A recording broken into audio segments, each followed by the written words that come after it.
নমস্কাৰ, মই ৰঞ্জলাল শৰ্মা আৰু আপোনালোকে চাই আছে ND24। তৃতীয় পৰ্যায়ৰ নিৰ্বাচনৰ আজি অন্ত পৰিছে। নিৰ্বাচনী প্ৰচাৰ অন্ত পৰাৰ পাছত কিছু কথা জনাৰ উদ্দেশ্যে আমি UPPL দলৰ সভাপতি তথা BTCৰ চিফ প্ৰমোদ বড়োৰ ওচৰত উপস্থিত হৈছোঁ। তেওঁৰ সৈতে কিছু কথা পাতিম। নিৰ্বাচনী প্ৰচাৰ কেনে হ'ল, কি দেখিলে, কি শুনিলে। বড়ো ডাঙৰীয়া, ইতিমধ্যে তৃতীয় পৰ্যায়ৰ নিৰ্বাচনী প্ৰচাৰ সামৰণি পৰিল। 8টাকৈ সমষ্টিত নিৰ্বাচন হ'ব BTADৰ। মই প্ৰথমে BTADৰ সমষ্টিখিনিৰ কথাই সুধিব খুজিছোঁ, কেনেকৈ হ'ব আপোনালোকৰ? চাওক, এই নিৰ্বাচনটো খুব এটা কঠিন নিৰ্বাচন নহয় আৰু এইটো ক্ৰিটিকেল নিৰ্বাচন নহয়, কাৰণ এই নিৰ্বাচনত আমাৰ UPPL দলে আমি এটা মিত্ৰজোঁটত মানে একত্ৰিত হৈ পেলাই নিৰ্বাচনত অংশগ্ৰহণ কৰিছোঁ। আৰু অসমৰ জনগণে বিচৰা নিচিনা অসমৰ জনগণৰ যিটো আশা বা ভাৱধাৰা সেইটো আমি বুজি পাই পেলাই এই মিত্ৰজোঁটত আমি অংশীদাৰ হৈছোঁ। আৰু অসমৰ জনগণে বিচাৰিছে কি এইবাৰ অসমত সবল আৰু শক্তিশালী এটা নেতৃত্বৰ হাতত অসমৰ শাসনৰ বাকজৰীটো দিব লাগে। আৰু ময়ো বিচাৰোঁ, চবেই বিচাৰে, কাৰণ অসমৰ 3 কোটি 30 লাখ জনসাধাৰণে বিভিন্ন সমস্যাত জৰ্জৰিত হোৱাটো আমি কেতিয়াও নিবিচাৰোঁ। বিভিন্ন সমস্যাৰ সন্মুখীন হোৱাটো আমি কেতিয়াও নিবিচাৰোঁ। 3 কোটি 30 লাখ মানুহে সদায় শান্তিত থাকক, নিৰাপত্তাত থাকক। আৰু আজিৰ তাৰিখত ভাৰতবৰ্ষত যিখিনি উন্নয়ন অন্য ৰাজ্যবিলাক পাবলৈ সক্ষম হৈছে, আমাৰ ৰাজ্যও পাব লাগে। বিশ্বত যিটো আজি অৰ্থনীতি, বিশ্বত যিটো আজি বিভিন্ন আজি মানৱ সম্পদ উন্নয়নৰ কাম কাজবিলাক হৈ আছে, এইটো আমাৰ ইয়াতো হ'ব লাগে, সেইটোকে আমি বিচাৰোঁ। আৰু এনেকুৱা যদি হ'ব লাগে, কোনোবা দূৰদৰ্শী নেতাৰ হাতত আমাৰ অসমৰ শাসনৰ বাকজৰীটো থাকিব লাগে। আৰু সেইকাৰণে এই মিত্ৰজোঁটত আমি আহি পেলাই খুব আনন্দিত হৈছোঁ, কাৰণ ইয়াত তেনেকুৱা নেতা আছে। আজি BJP বুলি ক'লে প্ৰধানমন্ত্ৰী নৰেন্দ্ৰ মোদী ডাঙৰীয়া সমগ্ৰ ভাৰতবৰ্ষখন তেখেতে নিজৰ চকুৰ আগত ৰাখি পেলাই তেখেতে নেতৃত্ব দি আছে, হৃদয়ত ৰাখি নেতৃত্ব দি আছে। অমিত শ্বাহ ডাঙৰীয়া তেখেতে আজি ভাৰতৰ 130 কোটি মানুহক সকলো সময়তে নিজৰ এটা দৃষ্টিত ৰাখি পেলাই সেৱা কৰি আছে। আৰু ইয়াৰ লগতে অসমৰ যিটো দুজন যুৱ নেতা বুলি ক'ব লাগিব, সৰ্বানন্দ সোণোৱাল ডাঙৰীয়া আৰু ডক্টৰ হিমন্ত বিশ্ব শৰ্মা ডাঙৰীয়া, দুইজনৰ কেমেষ্ট্ৰিটো খুব পজিটিভ আছিলে। আৰু দুইজনে মিলি অসমত এটা বলিষ্ঠ নেতৃত্ব তেখেতসকলে প্ৰদান কৰিছিলে এই 5টা বছৰত। আৰু সেইকাৰণে পুনৰ অসমৰ ৰাইজে বিচাৰিছে কি তেনেকুৱাই এটা বলিষ্ঠ নেতৃত্বৰ হাতত শাসন থাকিব লাগে। আৰু তেনেহ'লে অসমৰ 3 কোটি 30 লাখ মানুহে নিৰাপদে, শান্তিৰে আৰু এটা ষ্টেবল মাইণ্ড লৈ পেলাই সদায় জীয়াই থাকিব পাৰে। মই সুধিছোঁ যে BTCৰ 12টা বিধানসভা সমষ্টি আছে, 4টাত ইতিমধ্যে নিৰ্বাচন অনুষ্ঠিত হৈ গ'ল। এতিয়া অহা 6 তাৰিখে এই বাকী 8টাতো হ'ব। মই প্ৰথমে এই কথাটোৱে সুধিম যে BTADৰ সামগ্ৰিক BTADৰ সমষ্টিখিনিত কি হ'ব, UPPLৰ কেনেকৈ হ'ব, মিত্ৰজোঁটৰ কেনেকৈ হ'ব, কি ধৰণৰ প্ৰত্যাহ্বান আছে আপোনালোকৰ সন্মুখত, আৰু এই প্ৰত্যাহ্বান কেনেকৈ নেওচিব পাৰিব আপোনালোকে? চাওক, এটা চিট মাত্ৰ আমাৰ ইয়াত মানে আমি ফ্ৰেণ্ডলি কণ্টেষ্ট কৰিছোঁ বিজনী এই তৃতীয় পৰ্যায় নিৰ্বাচনত। বাকীখিনি UPPLে আমি কণ্টেষ্ট কৰিছোঁ। আৰু পাৰ্চিয়েলি যিবিলাক সমষ্টি কাউন্সিলত আহে বা কাউন্সিলৰ বাহিৰত থাকে, সেইবিলাকত আমি BJP আৰু AJPক সমৰ্থন দিছোঁ। আৰু 8টা চিট আমি যিটো কণ্টেষ্ট কৰিছোঁ, এই 8টাৰ ভিতৰত 8টা চিট আমি উইন হ'বলৈ গৈ আছোঁ। আৰু বিজনী চিটটো হয় BJPয়ে জিকিব, নহয় আমি জিকিম। ইয়াত BPFৰ কোনো স্থিতি নাই, তেখেতসকলৰ স্থিতি বহুত দুৰ্বল। তো সেইকাৰণে আপুনি যিটো সুধিছে কি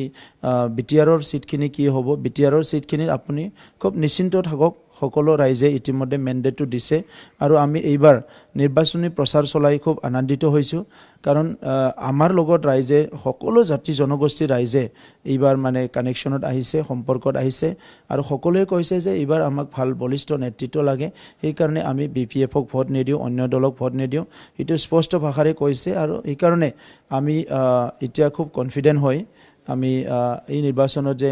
UPPLৰ খুব ভাল ফল হ'ব, BJPৰ লগত আৰু BJP, GSP আৰু AJPৰ লগত মিত্ৰতা কৰি যে আমাৰ বহুত লাভ হৈছে, সেইটো আমি নিশ্চিতভাৱে ক'ব পাৰোঁ। কিন্তু মাইনৰিটিৰ তেওঁলোকৰ যিটো ভোট এই ভোটটো কিমানখিনি আপোনালোকে পাব বুলি ভাবে কাৰণ পৰিষদীয় নিৰ্বাচনৰ সময়ত দেখা গৈছিল যে মাইনৰিটি ভোটৰ অধিকাংশই কিন্তু BPFৰ পক্ষত অৱস্থান কৰিছিল তেনেকুৱা এটা দেখা গৈছিল এইবাৰ কেনেকুৱা হ'ব বিধানসভা নিৰ্বাচনত চাওক মাইনৰিটি ভোটটো অকল BPFে পাব তেনেকুৱা একো নাই কাৰণ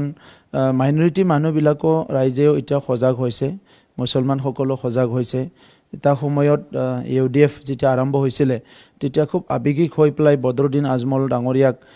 ৰাইজে ভোট দিছিলে কিন্তু তেখেতসকলৰ যিটো সমস্যা সেইবিলাক সমাধান নহ'ল আকাংক্ষাবিলাক পূৰণ নহ'ল সেইকাৰণে তেখেতসকলে এতিয়া UDF লাহে লাহে ৰিজেক্ট কৰিছে আৰু BPFক তেখেতসকলে ভোট দিব নোৱাৰে যোৱা পাৰ্লিয়ামেণ্ট ইলেকশ্যনত হীৰাখৰণীয়া নৱখৰণীয়া ডাঙৰীয়াক ভোট দিছিলে তাৰ আগতো ভোট দিছিলে আপোনালোকে দেখিছে পাৰ্লিয়ামেণ্ট ইলেকশ্যনত সম্পূৰ্ণভাৱে তেখেতসকলে মানসিকতাটো দেখুৱাইছে কিন্তু ইয়াত যিটো এছেম্বলি ইলেকশ্যন অসমত চৰকাৰ গঠন কৰাৰ কথা আছে তো ইয়াত মুছলমান সমাজে ক'ৰবাত আইচলেটেডভাৱে থাকিব হয়তো নিবিচাৰিব মই সেইটো এটা বিশ্বাস বা তেনেকুৱা এটা চিন্তা মতাৰ আহে আৰু সেইকাৰণে একচেটিয়াভাৱে BPFে মুছলমানৰ ভোট নাপায় আৰু যোৱা ইলেকশ্যনত আপুনি চাওক ফকিৰাগ্ৰাম সমষ্টিৰ পৰা অৰূপ দে BJPৰ প্ৰাৰ্থী অৰূপ দে ডাঙৰীয়াই জিকিছে তেখেতে মাইনৰিটিসকলৰ ভোট পাইছে মুছলমানৰ ভোট পাইছে চ' তেখেতে BJPৰ প্ৰাৰ্থী আছিলে তো সেইটোৱে দেখাইছে যে লাহে লাহেকৈ মুছলমান সমাজেও এতিয়া পৰিৱৰ্তনৰ চিন্তা কৰিছে আৰু যিটো ফাণ্ডামেণ্টেলিষ্ট টেগ সেই টেগটো সদায় তাত ৰাখিব বিচৰা নাই আৰু সেইকাৰণে এতিয়া যিটো আমি দেখিছোঁ যে ইয়াত এই নিৰ্বাচনতো কোনো এটা দলে একচেটিয়া মুছলমান বা কোনোবা জাতিৰ ভোট নাপায় সকলোৱে ভাৰতবৰ্ষৰ গণতন্ত্ৰটো সন্মান দি পেলাই মূল্যবোধৰ যিটো ৰাজনীতি এই কথাটো চৰ্চা কৰি পেলাই সকলোৱে ভাল এটা চিন্তা কৰি য'ত ভোটটো দিলে লাভ হয় তাতে ভোট দিব আৰু এইকাৰণে UPPLৰ ওচৰতো বহুত আহিছে আলোচনা বহুতেই কৰিছে গতিকে UPPLও বিভিন্ন জাতি জনগোষ্ঠীৰ ভোট পাব সেইটো নিশ্চিত মানে আপোনালোক 100% কনফিডেণ্ট আপোনালোকৰ ৰিজাল্ট ভাল হ'ব মই পাৰ্টিকুলাৰলি BTRৰ কথাখিনি কৈছোঁ আমি 100% কনফিডেণ্ট ইয়াত কোনো সন্দেহ নাই আৰু এই নিৰ্বাচনতে মই আপোনাক কৈছোঁ কি আমি সবে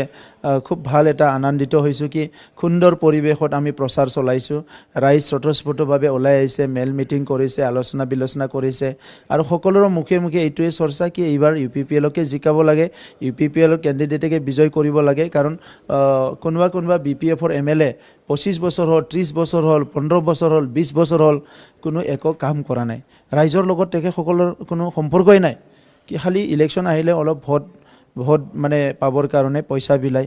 কেতিয়াবা বাহুবলো ব্যৱহাৰ কৰিছিলে এতিয়াতো বাহুল ব্যৱহাৰ কৰিব নোৱাৰে তো তেনেকুৱা এটা পন্থাৰে তেখেতসকলে জয় হৈ আহিছে আৰু এইবাৰ যেহেতু নিকা আৰু স্বচ্ছ যদি নিৰ্বাচন হৈ যায় আমি বিচৰা ধৰণৰ তেনেহ'লে BPFে এখনো ইয়াত পাব নোৱাৰিব আৰু ইয়াৰ উদাহৰণস্বৰূপে আপুনি দেখিছে তামুলপুৰ সমষ্টিৰ বিধায়ক প্ৰাৰ্থী নিৰ্বাচনৰ আগতে সাৰেণ্ডাৰ কৰি দিছে তেনেকুৱা বহুত প্ৰাৰ্থী আছে তেখেতসকলৰ যিসকলে নিজৰ প্ৰেষ্টিজৰ কাৰণে নিজৰ মানে সন্মানৰ কাৰণে তেখেতসকলে এইটো কৰা নাই কিন্তু অলৰেডি তেখেতসকলে পৰাজয় স্বীকাৰ কৰি মনে মনে বহি আছে তাৰমানে এইটো নিৰ্বাচন আপোনালোকৰ সন্মুখত প্ৰত্যাহ্বান একো নাইয়ে নেকি নাই একো প্ৰত্যাহ্বান নাই এইটো নিৰ্বাচন ভেৰি ক্লিন নিৰ্বাচন ইয়াত আমাৰ মিত্ৰজোঁটৰে চৰকাৰ হ'ব যিহেতু ৰাইজে ইতিমধ্যে থিৰাং কৰিছে আৰু য'ত মিত্ৰজোঁটৰ প্ৰাৰ্থী আছে ইয়াত UPPL আছে ক'ৰবাত AGP আছে ক'ৰবাত BJP আছে ৰাইজে একো বেলেগ বিকল্প চিন্তা নকৰে চিধা পদুম ফুলত এইটো হাতীৰ ছবিত আৰু ট্ৰেক্টৰৰ ছবিতে ভোট দিব তামুলপুৰৰ যিগৰাকী BPF প্ৰাৰ্থী তেওঁ যেতিয়া একধৰণে সাৰেণ্ডাৰ কৰা বুলি আপুনিও ক'লে যে তেওঁক হাইজেক কৰা হ'ল বুলি কৈছে কি ঘটনাটো কি আচলতে ইয়াৰ আঁৰত কিবা আপোনালোকৰ বেলেগ উদ্দেশ্য আছে নেকি আপোনালোকে এইটো কৌশলগতভাৱে তেওঁক আপোনালোকৰ পক্ষত অৱস্থান কৰালে মানে মই ক'ব খোজা কথাটো হ'ল যে BJP মিত্ৰজোঁটৰ পক্ষত অৱস্থান কৰালে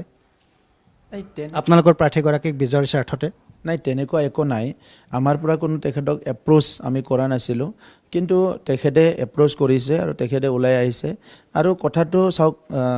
হাগ্ৰামা মহিলাৰী ডাঙৰীয়াৰ চিন্তাধাৰাবিলাক অলপ খকিয়া হয় তেখেতে বলপূৰ্বকভাৱে সব ডিচিশ্যনটো লয় আৰু মানে ইণ্ডিভিজুৱেলি এককভাৱে তেখেতে কথাবিলাক চিন্তা কৰে আজি যিজনক তাত প্ৰাৰ্থী দিছিলে ৰংজা সুংগুৰ তেখেতে নতুন এটা ব্যৱসায়ী মানুহ তেখেতে অলপ চলপ টকা পইচা কামাইছিলে ব্যৱসায় কৰি আৰু তেখেতক প্ৰাৰ্থী দি পেলাই হাগ্ৰামা মহিলাৰ ডাঙৰীয়াই তেখেতৰ টকা পইচাবিলাক খৰচা কৰাই পুনৰ খৰচ কৰাই পেলাই তেখেতক আৰু দৰিদ্ৰ কৰিব বিচাৰিছিলে আৰু এই নিৰ্বাচনত তেখেতে দেখিবলৈ পাইছে কি তামোলপুৰ সমষ্টিত কোনো কাৰণত বেলেগ দলৰ প্ৰাৰ্থী জিকিব নোৱাৰে কাৰণ ইয়াত দুটা শক্তি একত্ৰিত হৈছে এটা হ'ল বিজেপিৰ তাত মানে আপুনি চাওক দুজনকৈ ইএম আছে মই নিজে আছোঁ তাত চিফ হৈ পেলাই আৰু আমাৰ নমিনেটেড এনচিএলএ বিশ্বজিৎ দৈমাৰীও ৰাজ্যসভাৰ MP সেই অঞ্চলৰে হয় তো এইবিলাক যিটো পৰিস্থিতি দেখিবলৈ পাইছে আৰু নিৰ্বাচনৰ প্ৰাক মুহূৰ্তত সন্দীপ বসুমতাৰী BPFৰ তেখেতে প্ৰাক্তন MLA আছিলে তেখেতে ওলাই পেলাই আমাৰ দলৰ হৈ কাম কৰি আছে ইমানুৱেল মুছাহাৰী আমাৰ হৈ কাম কৰি আছে গোটেই পৰিৱেশটো দেখি পাই পেলাই তেখেতে ওলাই আহিছে ইয়াত হাইজেক একো নাই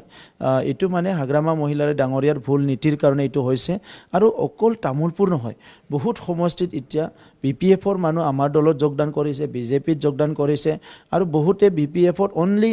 অনলি হাগ্ৰামাক ভয় কৰিহে আছে আদাৰৱাইজ তাত BPFত আৰু কোনো মানুহ থাকিবলৈ এতিয়া মন নাই এইবাৰ দেখা গ'ল যে আপুনি নিৰ্বাচনী প্ৰচাৰত খুব হাগ্ৰামা মহিলাক খুব সাংঘাতিক ধৰণে আপুনি টাৰ্গেট কৰিছে কথাই তেওঁৰ পূৰ্বৰ কিছুমান কথা উল্লেখ কৰিছে কিন্তু তাৰ বিপৰীতে হাগ্ৰামা মহিলাৰে আপোনাক কিন্তু বৰ বিশেষ টাৰ্গেট কৰা পৰিলক্ষিত হোৱা নাই এই যিটো ব্যক্তিগত পৰ্যায়ৰ যিটো আক্ৰমণ বা প্ৰত্যাক্ৰমণৰ যিটো টেণ্ডেঞ্চি এইটো আপোনাৰ ফালৰ পৰা বেছি হোৱা বুলি এটা অভিযোগ উঠিছে তেনেকুৱা কিয় হ'ল চাওক কথাটো এনেকুৱা কি মই যোৱা দুমাহ আঢ়াই মাহ ধৰি ইয়াত UPPL হিচাপে আমি চৰকাৰ গঠন কৰিছোঁ বিজেপি সমৰ্থন বা একেলগে তো ইয়াত চৰকাৰত বহি পেলাই যিটো দেখিলোঁ কি যোৱা 17 বছৰত এই চৰকাৰত থাকি হাগ্ৰামা মহিলাৰীয়ে মুখ্য আপোনাৰ চিফ হিচাপে কাৰ্যবাহী সদস্য হিচাপে যিখিনি কাম কৰিব লাগিছিলে সেই কামখিনি কৰা নাই 2300 কোটিৰ এটা লাইবিলিটি তেখেতে থৈ গৈছে আৰু ইয়াৰ বাহিৰে যিটো সিস্টেম বুলি আমি যিটো বুজি পাওঁ নৰ্মেলি অসম চৰকাৰ ভাৰত চৰকাৰ সিস্টেম এই সিস্টেমটো তেখেতে সম্পূৰ্ণভাৱে বিকল কৰি থৈ গৈছে আৰু ইয়াত 17 বছৰে কোনো নীতি নাই উইদাউট এনি নীতি উইদাউট এনি পলিচি তেখেতে মানে কাউন্সিলখন চলাই আছিলে আৰু অনলি টকা পইচাৰ লেনা দেনা কৰিয়ে কাউন্সিলখন চলাই আছিলে তো সেইকাৰণে আজি আমি ক'বলৈ বাধ্য হৈছোঁ যে তেখেতে 17 বছৰ যিহেতু 35 লাখ জনসাধাৰণক ঠগালে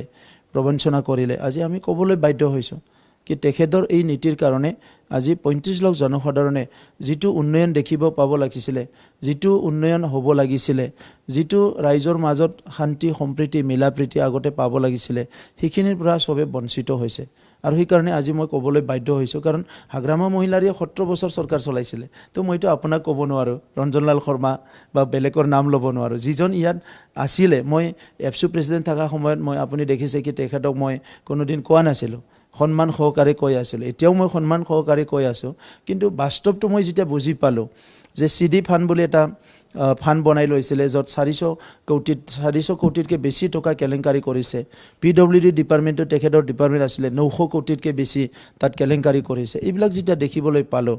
ক'বতো লাগিবই ৰাইজকতো আপুনি অন্ধকাৰত ৰাখিব নোৱাৰে আৰু সেই গোটেই কাণ্ডৰ নায়কটোতো হাগ্ৰামা মহিলাৰী ডাঙৰীয়াই তো তেখেতকতো ক'বই লাগিব আজি ড্ৰেনৰ ওপৰত আপুনি দেখিছে যে শ্বপিং কমপ্লেক্স বনাইছে কি কৰা নাই তেখেতে কোনো এটা বস্তুটো আজি সিস্টেমটো তেখেতে ৰেসপেক্ট কৰা নাই বা তেনেকা কৰি থৈ যোৱা নাই সকলো বস্তু ডেমেজ কৰিছে গতিকে 35 লাখ জনসাধাৰণৰ স্বাৰ্থত মই এইখিনি কথা ক'ব লাগিব আৰু ৰাইজক মানে ৰাজনীতি কি হয় কি নহয় এইটো ডাঙৰ কথা নহয় ৰাইজে আমাক ভোট দিছে ৰাইজে আমাক ইয়াত এটা ৰাইজৰ দায়িত্ব এটা দিছে দায়িত্বটো পালন কৰিব লাগিলে সেই কথাবিলাক ক'ব লাগিব মই সেইটো মোৰ ৰেসপন্সিবিলিটি বুলি মই ভাবোঁ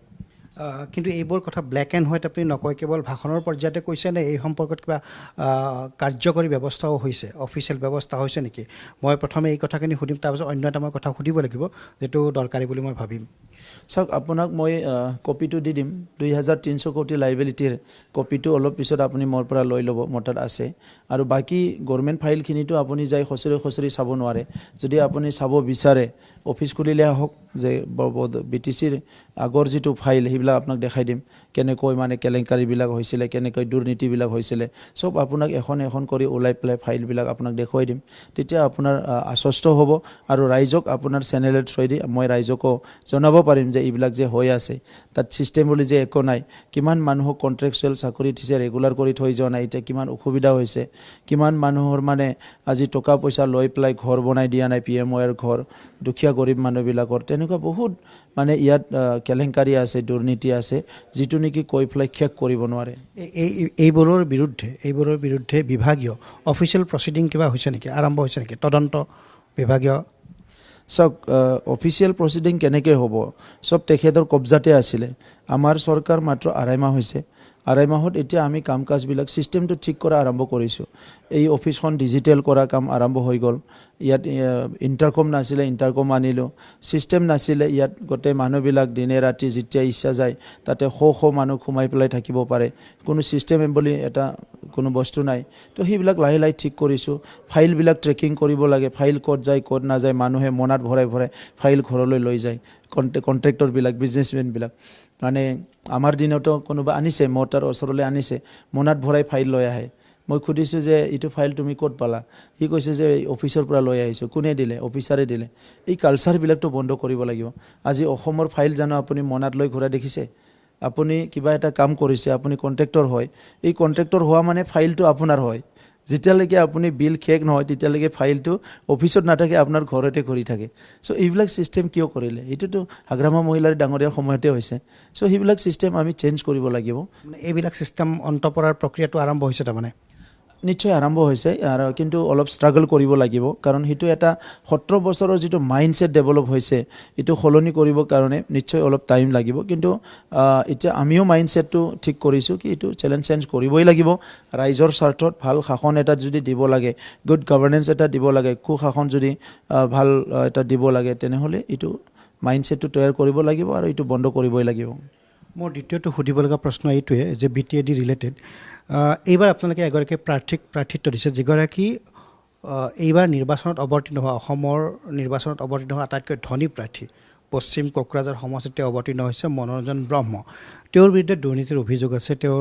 আনকি তেওঁ ঠিকাঠুকলি কৰা বিভিন্ন ফাইল আৰক্ষীয়ে নিছিল জব্দ কৰিছিল প্ৰায় 16-17টা ফাইল তেওঁ হাগ্ৰামা মহিলাৰ ঘনিষ্ঠ বুলিও পৰিচিত আছিল হঠাৎ এনেকুৱা কি ঘটনা ঘটিল যে তেওঁক আপোনালোকৰ দলৰ প্ৰাৰ্থিত্ব দিলে তেওঁৰ বিৰুদ্ধে দুৰ্নীতিৰ অভিযোগো যিহেতু আছে আৰু ইমান ধনী মানুহ কেৱল ধনী হোৱাটোৱে আপোনালোকৰ প্ৰাৰ্থিত্ব লাভৰ অৰ্হতা হ'ল নেকি মনোৰঞ্জন ব্ৰহ্মৰ কথাটো মই সুধিছোঁ নাই ধনী হোৱা বা দুখীয়া তেনেকুৱা একো অৰ্হতাৰ কথা নাই যে সেইটো আমাৰ পাৰ্টি পলিচিত যিটো আহিছে সেইটোৱে আমি কৰিছোঁ আৰু যিটো দুৰ্নীতি আজি হাগ্ৰামা মহিলাৰ চৰকাৰৰ দিনত যিবিলাক দুৰ্নীতি হৈছে এই দুৰ্নীতিবিলাকৰ মূল নায়কটো হাগ্ৰামা মহিলাৰ ডাঙৰীয়াই হয় তো তেখেতে যদি এলাউ নকৰে এইবিলাক হ'ব নোৱাৰে তেখেতৰ কাৰণে আজি সেই দুৰ্নীতিবিলাক হৈছে এই ভ্ৰষ্টাচাৰবিলাক হৈছে গতিকে আজি মনোৰঞ্জন ব্ৰহ্মই হওক বা কোনোবাই হওক কালি যদি দোষী সাব্যস্ত হয় তেতিয়া জেলত যাবই লাগিব এইটো MLA হওক মন্ত্ৰী হওক আজি ভাৰতত কোনে সাৰি গৈছে ডাঙৰ মন্ত্ৰীবিলাক জেলত যাব লগা হৈছে চিদাম্বৰমৰ নিচিনা ভাৰতবৰ্ষৰ এজন দক্ষ ৰাজনীতিবিদ এজনে এজন সুপ্ৰিম কোৰ্টৰ এডভোকেট আছিলে সকলো দিশৰ পৰাই শিক্ষাই আগবঢ়া এনেকুৱা ব্যক্তি জেলত যাব লগা হৈছে গতিকে চবে যোনে দুৰ্নীতি কৰিছে এইটো যাবই লাগিব কিন্তু যিটো টিকেট দিয়াৰ কথা বা কেণ্ডিডেট কৰা এইটো পাৰ্টিৰ ডিচিশ্যন হিচাপে যায় আপুনি দেখিছে অকল আমাৰ দলতে নহয় বিভিন্ন দলত তেনেকুৱা মানুহবিলাকে আহে কাৰোবাৰ কেছ থাকে এটা দুটা কাৰোবাৰ কিবা থাকে তো আমাৰ ভাৰতীয় সংসদীয় ছিষ্টেমত সেইটো কম্পালচন কৰিব লাগিব কাৰোবাৰ যদি কেছ আছে সি কণ্টেষ্ট কৰিব নোৱাৰে কোনোবা যদি জেলত আছে সি কণ্টেষ্ট কৰিব নোৱাৰে কোনোবা যদি এনেকুৱা অভিযোগ আছে কণ্টেষ্ট কৰিব নোৱাৰে কিন্তু আজি ছিষ্টেমত যিহেতু আছে চ' যেতিয়ালৈকে আপুনি কনভিক্ট নহয় তো তেতিয়াহ'লে সেই মানুহবিলাকতো কণ্টেষ্ট কৰিবই গতিকে আজিৰ তাৰিখত আমি মনোৰঞ্জন ব্ৰহ্মৰ যিটো প্ৰাৰ্থিত্ব সেইটো আমি দলীয়ভাৱে ঠিক কৰিছোঁ আৰু তেখেতৰ ওপৰত যিটো অভিযোগ ইয়াৰ বেছিভাগ অভিযোগে আমি তেখেতৰ লগত আলোচনা কৰি গম পাইছোঁ সেইটো হাগ্ৰামা মহিলাৰীয়ে মেইনলি তেখেতৰ যিটো বিজনেছ তাত তেখেতৰ বহুতখিনি আছিলে আৰু সেইকাৰণে অকল তেখেতে নহ'ব, বহুতখিনি কণ্ট্ৰেক্টৰ থাকিব যিসকলে নেকি টকা পইচাবিলাক পলিটিচিয়ানবিলাকক দিব লগা হৈছিলে, তেনেকুৱা বহুত ইছ্যু ইয়াত আছে। তো পাৰ্টিকুলাৰলি মনোৰঞ্জন ব্ৰহ্মক টিকেট দিয়াটো আমাৰ দলীয় নীতি আছিলে, এই হিচাপে দিয়া হৈছে আৰু তেখেতে বিপুল ভোটত জিকি আহিব, সেইটোও সঁচা। কথাটো এনেকুৱাও অভিযোগ এটা শুনিছোঁ, সেই শুনা কথাটো কিমান সত্য বা অভিযোগ সত্য মই নাজানো, আপুনি ক'ব লাগিব। বহুতে কৈছে যে আচলতে মনোৰঞ্জন ব্ৰহ্ম বিজেপিৰ শ্বেডো কেণ্ডিডেট, UPFLৰ প্ৰাৰ্থিত্বৰ বা চিম্বলত উঠিছে, কিন্তু প্ৰকৃততে তেওঁ বিজেপিৰ পৰা ফৰমাইছে কেণ্ডিডেট। কথাটো হয় নেকি কথাটো?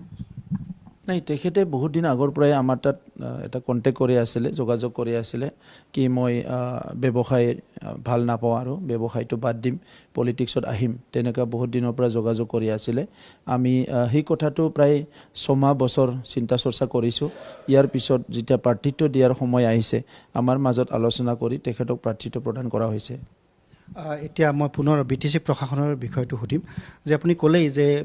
কোটি কোটি টকাৰ দুৰ্নীতি প্ৰশাসনত হৈছে আগৰ চৰকাৰৰ দিনত, আগৰ প্ৰশাসনৰ দিনত। হাগ্ৰামা মহিলাৰ 17 বছৰ গোটেই প্ৰশাসন চলাই আছিল, তেতিয়া দিনত BTCত প্ৰশাসন বুলি একো নাছিল। কিন্তু এতিয়া মোৰ কথাটো হ'ল যে আপোনাৰ নেতৃত্বত অহাৰ পিছত বহুতে আশা কৰিছিল যে নিকা হ'ব প্ৰশাসন, স্বচ্ছতাৰে চলিব। আপুনি নিজে সেই কথাটো দোহাৰিছোঁ, হয়তো বহুখিনি। কিন্তু এটা অভিযোগ উঠিছে যে পূৰ্বৰ তুলনাত এতিয়া কমিশ্যন ৰাজ, ঠিকা ঠুকুলত এই ধৰণৰ এক ধৰণৰ অনিয়ম আৰম্ভ হৈছে, যিটো পূৰ্বতকৈও বেছি হৈছে, আৰু এই অভিযোগটো স্বয়ং BPFৰ ফালৰ পৰাই উত্থাপিত হৈছে। নাই, এইটো আপোনাৰ প্ৰশ্নতে উত্তৰটো আছে। আপুনি লাষ্টত এইটো কথাই ক'লে যে স্বয়ং BPFৰ পৰা উত্থাপিত হৈছে। BPFটোতো উত্থাপিত কৰিবই, BPFে আমি কাহ মাৰিলেও এইটো মানে প্ৰশ্ন কৰিবই। গতিকে আপুনি এই প্ৰশ্নটো সাধাৰণ মানুহৰ পৰা আনিব লাগিব। চাওক,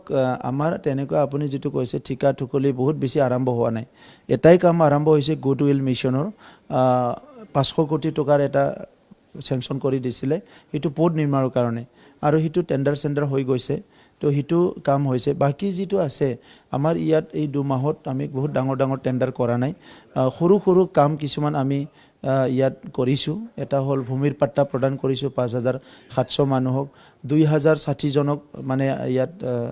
মাষ্টৰ চাকৰি দিছোঁ। তাত 1 পইচাও ঘোচ ল'বলৈ দিয়া হোৱা নাই বা লোৱা নাই, এইটো আমি একদম এনচিয়ৰ কৰিছোঁ। আৰু মাটিৰ পাট্টা ইয়াত টকা পইচা লেনা দেনা নহয়, পিউৰলি যিসকল জেনুইন মানুহ ইয়াক মাটিৰ পাট্টা দিয়া হৈছে। আৰু বহুতখিনি বেনিফিচিয়াৰী স্কিমছ আমাৰ গৰীব মানুহৰ কাৰণে এইটো লোৱা হৈছে। এনেকুৱা কিছুমান স্কিমহে আমি হাতত লৈছোঁ। আগতেতো খুটা কম্বল আছিলে, এতিয়া আমি এটা সময়ত আপুনি কৈছিল যে BTCত কেৱল চাপ্লাই বুলি কৈছিল। সেইটোৱে, এতিয়া খুটা কম্বলেই আছিলে, মানে বেলেগ চাপ্লাইও নাই। তো এতিয়া আমি সেইটো বাদ দি পেলাই এইবাৰ চ'লাৰ লাইট গাঁৱে গাঁৱে লাগে, আমাক চ'লাৰ লাইটৰ ব্যৱস্থা কৰা, চাইকেল ছাত্ৰবিলাকক, ইফালে স্কুটি দিছে ছোৱালীবিলাকক, বহুত দুখীয়া পৰিয়ালৰ ছাত্ৰসকল আছে, তো তেখেতসকলক চাইকেল দিব লাগে বুলি এটা আঁচনি লৈছোঁ। আৰু ইয়াৰ লগে লগে ছেল্ফ হেল্প গ্ৰুপবিলাকৰ কাৰণে আঁচনি লৈছোঁ। যিবিলাক মহিলা ভেণ্ডাৰ্ছ, যিবিলাক চব্জি বিক্ৰী কৰি খায়, কিবা কৰি খায়, তেখেতসকলৰ কাৰণে এটা আমি কৰিছোঁ, আঁচনি লৈছোঁ। তেনেকুৱা কিছুমান আঁচনি লৈছোঁ। কনফ্লিক্ট ভিক্টিমসকলৰ কাৰণে আমি কিছুমান স্কিমছ লৈছোঁ। তেনেকুৱা ভাল ভাল স্কিম কিছুমান লোৱা হৈছে। আৰু চাহ বাগানৰ কাৰণে ডেইলি 20 টকা কৰি যিটো আছিলে, আমি বনাছ দিয়াৰ কাৰণে এটা সিদ্ধান্ত লৈছোঁ। VDP সকলৰ কাৰণে, গাঁওবুঢ়াসকলৰ চবৰ কাৰণে আঁচনি আমি কিছুমান চাই যিসকল একদম নিড বেছ, সেইটো আমি লোৱা হৈছে। মানে কমিশ্যন ৰাজৰ কথাটো আপুনি অস্বীকাৰ কৰিছে? চাওক, কমিশ্যন ইয়াতে হ'ব নোৱাৰে, কাৰণ ইয়াত তেনেকুৱা কামো চলা নাই। আৰু কমিশ্যন বা তেনেকুৱা ছিষ্টেমবিলাক বন্ধ কৰিবৰ কাৰণে আমি চৰকাৰ গঠন কৰিছোঁ। গতিকে এই 2 মাহত খুব বহুত বেছি তেনেকুৱা কাম কাজ যিহেতু হোৱা নাই, অলপ চলপহে আমি আৰম্ভ কৰিছোঁ। আৰু ইলেকশ্যনৰ পিছতহে আমি সম্পূৰ্ণ কামবিলাক ফুল ফ্লেজেড আৰম্ভ কৰিম। তো এইকাৰণে এইখিনি সময়ত কোনোবা অভিযোগ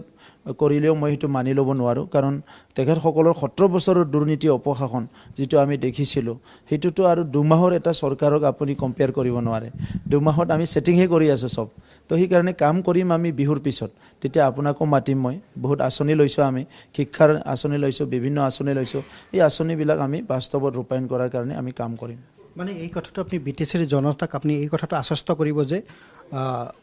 প্ৰমোদ বড়োৰ দিনত অন্ততঃ BTCত দুৰ্নীতি অনিয়ম ভ্ৰষ্টাচাৰ হ'বলৈ দিয়া নহয় এই কথাটো নিশ্চয় আপুনি আশ্বস্ত কৰিব 100%. এই আমাৰ যিটো অহা 5 বছৰত যিটো চৰকাৰ চলিব ইয়াতে UPPLৰ নেতৃত্বত ইয়াত কৰাপশ্যনটো জিৰ' কৰা হ'ব আৰু সকলো জাতি জনগোষ্ঠীৰ সকলো ৰাইজে ইয়াত সমান সুবিধা পাব যে যি সুবিধাটো আগৰ বঞ্চিত হৈ আছিলে চাকৰি বাকৰি হওক বা বিভিন্ন মানে ইয়াৰ পৰা বেনিফিটে হওক ইয়াত যাতে কোনো কৰাপশ্যন হ'ব নোৱাৰে ভ্ৰষ্টাচাৰ হ'ব নোৱাৰে এইটো সম্পূৰ্ণভাৱে আমি নজৰ দিম আৰু ইয়াৰ ওপৰত যি আনৰুলি আনচিষ্টেম এইবিলাক ঠিক কৰি পেলাই নিকা আৰু স্বচ্ছ এটা গুড গভৰ্নেন্স ৰাইজক 5 বছৰৰ ভিতৰত প্ৰদান কৰিম BTCৰ 35 লক্ষ মানুহে আপোনাৰ প্ৰতি আপোনাক চাই আছে আপোনাৰ লক্ষ্য কৰি আছে যে অন্ততঃ BTCক নতুন BTC এটা গঠন কৰিব BTR এখন গঠন কৰিব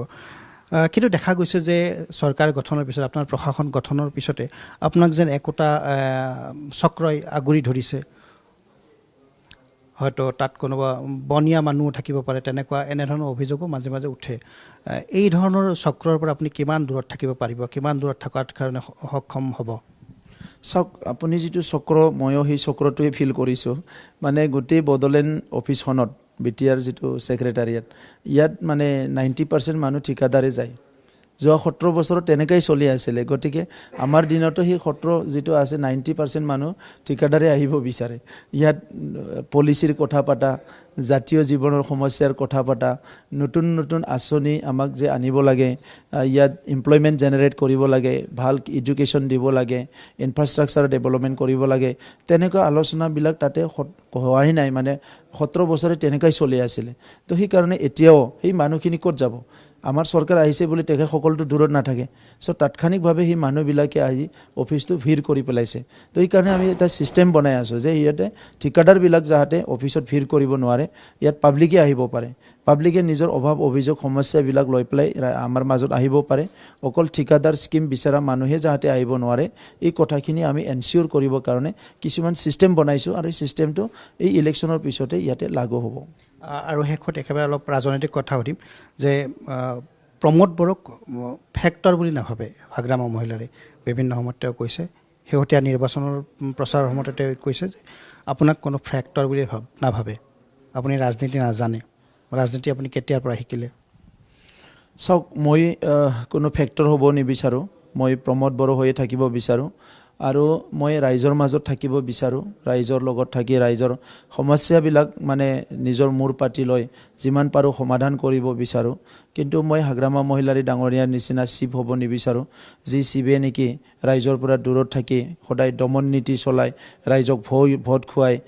ভয় খুৱাই দাবী ধমকি দি মদ খুৱাই পেলাই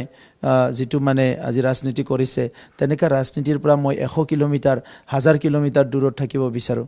মই বিচাৰোঁ কি মই সাধাৰণ মানুহ হৈয়ে থাকিব পৰা এটা পৰিৱেশ লাগে আৰু সকলো মানুহৰ লগত সকলো সময়তে মিলিজুলি থাকিব পৰা এটা পৰিৱেশ লাগে মই নিজকে ৰাইজৰ পৰা দূৰ কৰি লৈ যাব বিচৰা নাই আৰু হাগ্ৰামা মহিলাৰ মতে ফেক্টৰ যদি হ'ব লাগে মই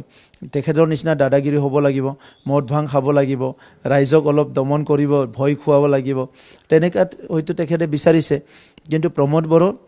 এটা সাধাৰণ পৰিয়ালৰ পৰা আহিছোঁ মোৰ এটা ঘৰৰ পৰিৱেশ তেনেকুৱাই হয় মই সকলো শ্ৰেণীৰ মানুহৰ লগত মিলি থাকি ভাল লাগে আৰু এই জীৱনটো এবাৰে পাইছোঁ সেই জীৱনটো ৰাইজৰ লগত থাকি মই কটাব বিচাৰোঁ ৰাইজৰ পৰা দূৰ হৈ পেলাই মই তেনেকুৱা কিবা ডাঙৰ এটা ৰাজনীতিক নেতা বা কিবা হৈ পেলাই মই হাগ্ৰামা মহিলাৰী বিচৰা নিচিনা মই কোনোদিনে কৰিব নোৱাৰিম আৰু সেইকাৰণে হাগ্ৰামা মহিলাৰী ফেক্টৰ হোৱাৰ ডিফিনিশ্যনটো কি মই নাজানো মোৰ মতে মই তেখেতৰ ফেক্টৰ হ'বলৈ অহা নাই মই ৰাইজৰ কাম কৰিবলৈ আহিছোঁ আৰু এটা কথা ৰাজনৈতিক কথাই যে আজমলৰ লগ লাগিছে হাগ্ৰামা মহিলাই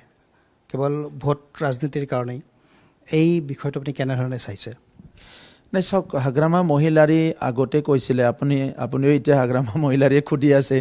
তেখেতক কোৱা বুলি অলপ আগতে অবজেকশ্যনো কৰিছে বেছিকৈ কোৱা বুলি তো যে নহওক হাগ্ৰামা মহিলাৰীয়ে বহুতবাৰ কৈ আহিছে কি তেখেতে সুবিধাবাদী মানুহ যোনে পাৱাৰত আহে তাৰ লগতে থাকিব যোনে পইচা দিয়ে তাৰ লগতে থাকিব আপোনাৰ চাগে মনত আছে বিজেপিৰ লগত চৰকাৰ গঠন কৰাৰ আগত তেখেতে নৰেন্দ্ৰ মোদী ডাঙৰীয়াক কৈছিলে যে 1000 কৰোৰ লাগে কিয় লাগে সেইটো কোৱা নাই যে 1000 কৰোৰ লাগে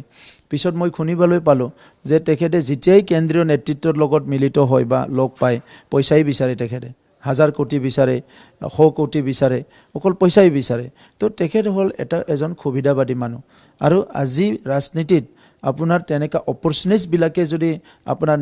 নেতা হ'ব লাগে, লিড ল'ব লাগে, তেনেহ'লে চাওক তেখেতে বেলেগৰ কাৰণে কি চিন্তা কৰিব। অপৰচুনিষ্ট মানুহবিলাকে সদায় নিজৰ চিন্তা কৰে, সুবিধাবাদী মানুহবিলাকে। আৰু আপুনি চাওক অসমৰ ৰাজনীতিত হয়তো কোনো এজন আজি ৰাজনীতিবিদে সাহস কৰা নাই মই নিজে সুবিধাবাদী কৈ ল'বৰ কাৰণে। ভাৰতবৰ্ষত বা বিশ্বত কোনো ৰাজনীতিক নেতা এজনে আজিলৈকে কোৱা নাই যে মই সুবিধাবাদী, মোৰ দলটো সুবিধাবাদীৰ দল। তেখেতে ইমান অপেনলি কেইবছৰ আগত ঘোষণা কৰিছে, আপোনালোকৰ চেনেলবিলাকত ওলাইছে কি মই সুবিধাবাদী মানুহ, মই য'ত সুবিধা পাই তাতে যাওঁ। তো এনেকুৱা মানুহবিলাক যদি পলিটিক্স কৰিব লাগে, সি ৰাইজৰ কাৰণে কি কাম কৰিব? আমাকতো ৰাইজৰ কাম কৰাহে মানুহ লাগে, ৰাইজৰ চিন্তা কৰা ব্যক্তিহে লাগে। তো মই পাৰ্টিকুলাৰলি মই ইয়াৰ কাৰণে ফিট হয় না নহয় আপোনালোকে বিচাৰ কৰিব। বাট মই বিচাৰোঁ কি ৰাইজৰ কাৰণে চিন্তা কৰা, ৰাইজৰ কাৰণে কিবা কৰা আমাক মানুহ লাগে। তো তাত হাগ্ৰামা মহিলাৰী কোনো কাৰণতে পিকচাৰত নাই, আৰু সেইকাৰণে তেখেতে বেলেগক ফেক্টৰ নহয়, কিবা নহয়, হেন তেন এইবিলাক কৈ ফুৰে। ধন্যবাদ। সেয়া আছিল প্ৰমোদ বড়ো, BTCৰ চিফ, UPPL দলৰ সভাপতি, বিজেপি মিত্ৰজোঁটৰ অন্যতম অংশীদাৰ। বহু গুৰুত্বপূৰ্ণ তেওঁ মন্তব্য কৰিছে। আৰু বড়ো সমাজৰ ব্লু আইড বয়জ বুলি চিহ্নিত প্ৰমোদ বড়ো সঁচাকৈয়ে ব্লু আইড বয় হৈ থাকিব পাৰিবনে বড়ো সমাজত? সেইটো গুৰুত্বপূৰ্ণ প্ৰশ্ন। আমি এতিয়া মূল ষ্টুডিঅ'লৈকে ঘূৰি যাম। মোৰ সৈতে আছিল কেমেৰা পাৰ্চন বিপুল কলিতা।